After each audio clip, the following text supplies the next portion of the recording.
Il y a des vrais projets de société qui sont radicalement différents. Il faut les assumer en tant que tels. Entre un système par répartition fait de solidarité d'un côté et un système par capitalisation.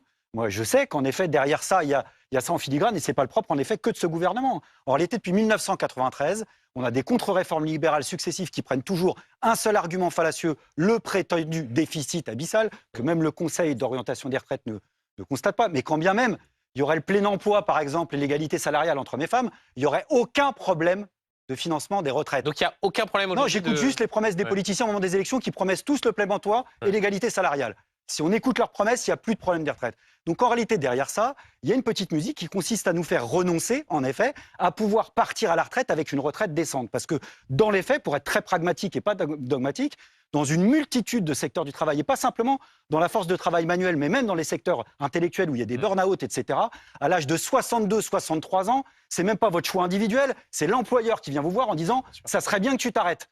D'où la question spécifique de l'emploi des seniors, etc.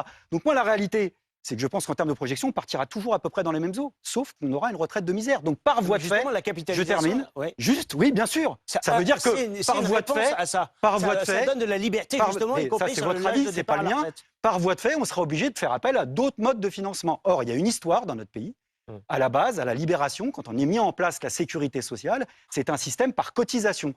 Un système par cotisation. Tout le monde l'a oublié, il y avait des élections aux caisses de la sécurité sociale. Oui, puis on faisait Il y en a eu en 1947, en 50, en 55, en 62. Il y avait 75% de participation. Je veux dire, pour ceux qui nous écoutent, à l'époque, ce n'était pas le paritarisme.